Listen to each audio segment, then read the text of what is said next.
அஸ்ஸலாமு அலைக்கும் வரஹ்மத்துல்லாஹி வபரகாத்துஹு. கூடாத குணங்கள். அல்லாஹுடைய தூதர் ஸல்லல்லாஹு அலைஹி வஸல்லம் அவர்கள் கூறினார்கள், கருமித்தனத்திலே இருந்து தவிர்ந்து கொள்ளுங்கள். ஏனெனில் கருமித்தனமானது உங்களுக்கு முன்னிருந்தவர்களை அழித்தது. இரத்தங்களை சிந்துவதற்கும் அல்லாஹுவால் அவர்களுக்கு தடை செய்யப்பட்டவற்றை அனுமதிக்கப்பட்டவையாக ஆக்கிக் கொள்வதற்கும் தூண்டுகோலாக இருந்தது. இந்த செய்தி ஜாபிர் பின் அப்துல்லா ரலியல்லாஹு அன்ஹுமா அவர்கள் மூலமாக அறிவிக்கப்பட்டு ஸஹீஹ் முஸ்லிமில் 5034 என்ற எண்ணிலே பதிவு செய்யப்பட்டிருக்கிறது. வழிபடக்கூடிய கருமித்தனம், பின்பற்றப்படக்கூடிய மனோ இச்சை, தன்னைத்தானே சிறந்தவனாக கருதுதல் ஆகிய 3 காரியங்களும் மனிதனை அழிவில் ஆழ்த்தக்கூடியவை என்று அல்லாஹுடைய தூதர் ஸல்லல்லாஹு அலைஹி வஸல்லம் அவர்கள் கூறிய செய்தியை அப்துல்லாஹ் இப்னு உமர் ரலியல்லாஹு அன்ஹுமா அவர்கள் மூலமாக அறிவிக்கப்பட்டு ஸஹீஹுல் ஜாமி என்ற நூலிலே 3045 என்ற எண்ணிலே பதிவு செய்யப்பட்டிருக்கக்கூடிய நபிமொழி தெளிவுபடுத்தி காட்டுகிறது. கஞ்சத்தனமும் தீய பண்பும் ஒரு விசுவாசியிடத்திலே ஒரு சேர இடம்பெறக்கூடாத 2 பண்புகளாகும். அபூ சயீதில் குத்ரி ரலியல்லாஹு அன்ஹு அவர்கள் இந்த 2 பண்புகளுமே ஒரு முஃமினிடத்திலே, ஒரு விசுவாசியிடத்திலே இடம்பெறக்கூடாத பண்புகள் என்று குறிப்பிட்டிருக்கிறார்கள்.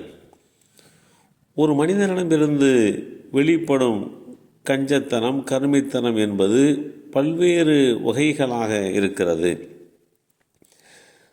சிலர் தனக்கு அவசியமானதில் கூட கஞ்சத்தனம் செய்வார்கள். சிலர் குடும்பத்தினருக்கு செலவு செய்வதில் கஞ்சத்தனம் செய்வார்கள். சிலர் மார்க்க பணிகளுக்கும் அல்லாஹ்வின் பாதையில் செலவு செய்யவும் கஞ்சத்தனம் செய்வார்கள். சிலர் தங்களுக்கு கடமையான ஜக்காத்தை கொடுக்காமல் கஞ்சத்தனம் செய்வார்கள். எந்த வகையான கஞ்சத்தனமாக இருந்தாலும் அது சம்பந்தப்பட்ட மனிதனை பேரழிவில் ஆழ்த்திவிடும் என்பதை கவனத்தில் கொள்ள வேண்டும் என்று இஸ்லாம் வழிகாட்டி தருகிறது. அவர்கள் செலவிடும் போது விரயம் செய்ய மாட்டார்கள், கஞ்சத்தனமும் செய்ய மாட்டார்கள். அதற்கு இடைப்பட்ட நிலையாகவே அது இருக்கும். நல்லோர்கள் குறித்து, அவர்களுடைய இயல்பான பண்புகளை குறித்து எடுத்துரைக்கக்கூடிய இந்த செய்தி அல் குர்ஆன் அத்தியாயம் 25 வசனம் 67 தெளிவுபடுத்தப்பட்டிருக்கிறது.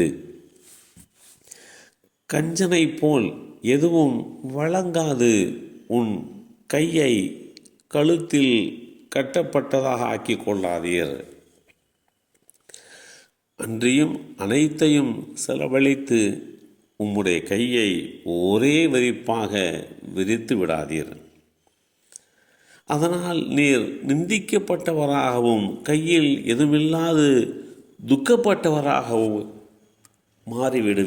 அமைந்து விடுவீர். அல் குர்ஆன் அத்தியாயம் 17 சூரத்து பனி இஸ்ராயில் வசனம் 29 இந்த செய்தி தெளிவுபடுத்தப்பட்டிருக்கிறது. தனக்கு எது அவசியமோ அதை வாங்கி கொள்ள வேண்டும், அதற்காக வேண்டி செலவழிக்க வேண்டும். அந்த விஷயத்திலே, அவசியமாக செலவழிக்க வேண்டிய விஷயத்திலே ஒருபோதும் கஞ்சத்தனத்தோடு நடந்து கொள்ளக்கூடாது, தாராள தன்மையோடு நடந்து கொள்ள வேண்டும் என்கின்ற வழிமுறையைத்தான் இஸ்லாம் தெளிவுபடுத்தி காட்டுகிறது. தனக்கானாலும், தன் மனைவிக்கானாலும், தன் மக்களுக்கானாலும், தன் பெற்றோருக்கானாலும், தன் குடும்பத்தாருக்கானாலும் செலவு செய்வதில் நீங்கள் தாராளமான முறையிலே நடந்து கொள்ளுங்கள் என்கின்ற வழிமுறையை இஸ்லாம் வகுத்து கொடுத்திருக்கிறது. அந்த விஷயத்திலே ஒருபோதும் நீங்கள் கருமித்தனம் செய்யாதீர்கள் என்றும் எச்சரித்திருக்கிறது. எல்லாம் வல்ல அல்லாஹு தாலா தாராள தன்மையுள்ளவர்களாக நம்மையும் சந்ததிகளையும் ஆக்கி வைப்பானாக. அஸ்ஸலாமு அலைக்கும் வரஹ்மத்துல்லாஹி வபரகாத்துஹு.